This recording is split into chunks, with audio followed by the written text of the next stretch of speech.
Wuthering Waves has a wonderful standard 5-star selector, where you can choose to wish for the standard character of your choice.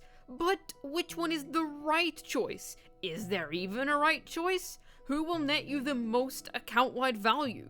That's what we're here to talk about today. My name is Juice, and let's get into it. Some quick important info to start with. Wuthering Waves will have a No Vices beginner banner, where you can get any standard 5-star within 40 wishes. Whoever you get will be completely out of your hands in this case. You have to completely exhaust this banner before you are able to have access to the standard 5-star selector, so know your wishes done on the No Vice banner will not count towards your pity on the standard selection banner. This is quite good though, since you can avoid getting 2 of the same unit if you don't want that. So if you get lucky and get Verina on the No Vice banner, then you can choose your next standard based on style and personality points, or just pick based on the character that appeals to you the most out of this following list. Let's start with the standard that I'll personally be choosing, Jianxin. Her whole kit revolves around chi, and manipulating it, which you can then use to create shields and also heal your team. This grants her plenty of utility and means she's a pretty solid defensive unit. For example, when you use her skill, she'll counter all damage. She's amazing in clutch scenarios, and also scenarios in general where you'll want some defensive utility. But that's not all she can do.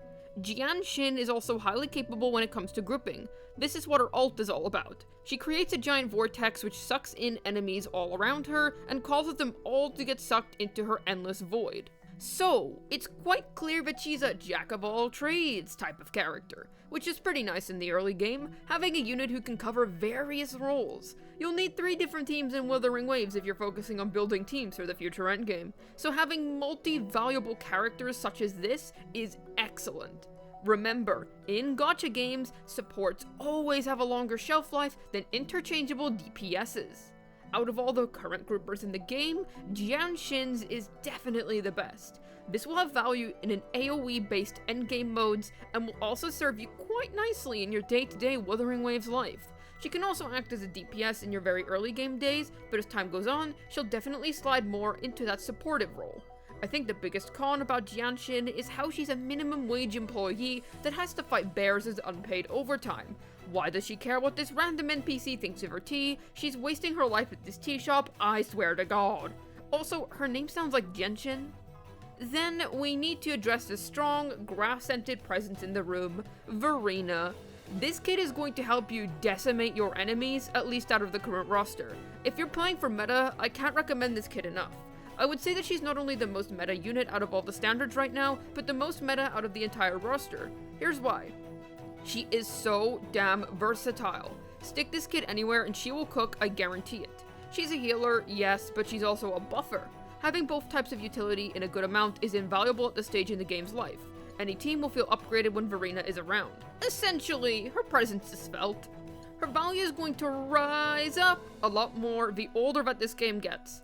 She's a support, so she'll be great at boosting up your endgame teams. In early game, you'll want characters to focus more on dealing big damage to get through things efficiently. Her being able to enable characters to do more damage is a really significant factor in what makes her so damn good. Since she'll be so interchangeable, and she's quite literally uncontested as a support at the minute, her shelf life will be quite lengthy. Even when she does get power crept eventually, she'll still have applications. Think about how Xingqiu still has uses even after you've pulled for Yelan. After all, there's always a second half, and in Wuthering Waves' case, maybe even a third. In the long run, having Verina will be very healthy for your account, and considering the amount of teams you need to build, she will definitely be relevant for quite some time. Okay, now for Virgil Roth. I think most people are going to be choosing this guy as their main DPS. After all, he looks sick, he has a judgment cut within his kit as well, and this guy is motivated. Plus, he'll have future synergy with Yinlin, which is a big plus to all those Yinlin simps out there that are planning ahead of time. He's a fantastic Electra DPS, and will be the best upon his release. His playstyle won't be that hard, and he also has quite grand AoE range. But, don't be fooled, he actually has quite a high skill ceiling, so if you want to learn how to play this guy to the absolute max, you hella can. You can learn animation counseling with him, for instance. Think of him like the way you would think of Al-Hytham.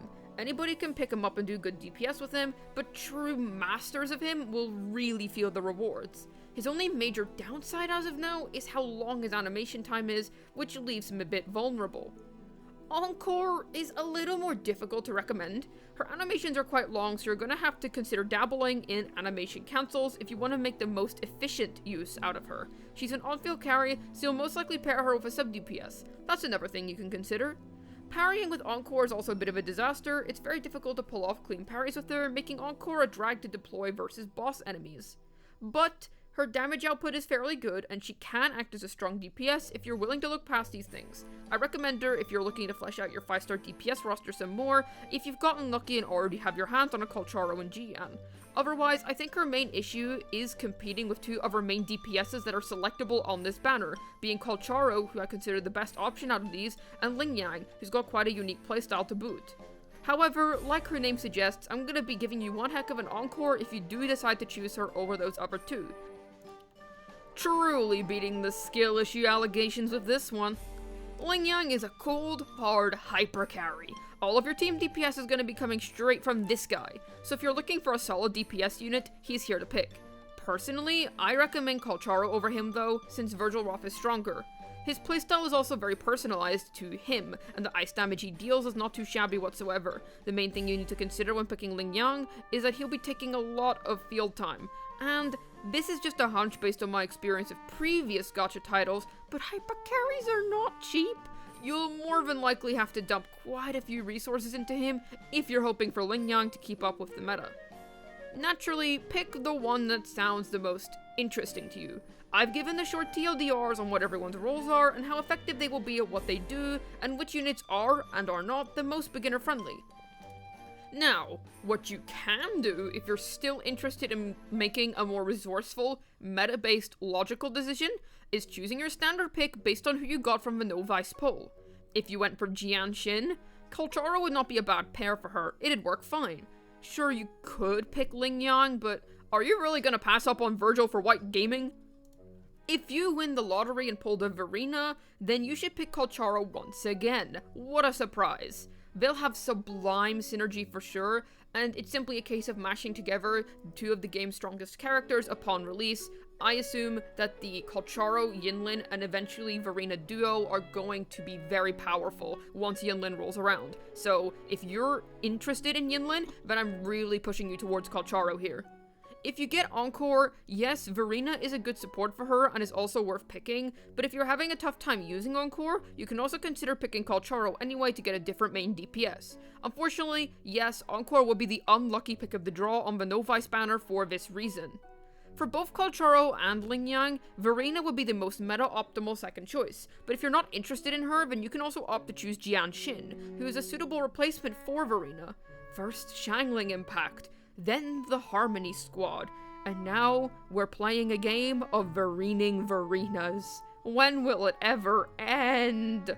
Ultimately, pick who you'll have the most fun with. I simply know that I'm making it my life mission to pick up a Jianxin no matter what, then it's straight to the Jian banner for me. The game is in its early days and I won't be surprised if the meta totally shifts within weeks. This video could age like milk for all I know. But I'd say the information in this video is still relatively safe, and the choices you make should be well informed for at least the entirety of the 1.0 patch until more characters start trickling into the meta. Hopefully this video was able to guide you on which standard 5-star to choose in Wuthering Waves. Just a quick note that once the game goes live, for a week I will be streaming the game every day and discovering everything there is to do with it, and I will be joined by my good friend Thunder for the first stream. He's been waiting for this game for a very long time, and I'd be lying if I said that he isn't the reason that I'm also interested in Wuthering Waves. So, without further ado, this has been Juice, signing out. And remember that none of this changes the fact that Jianxin absolutely does not get paid enough.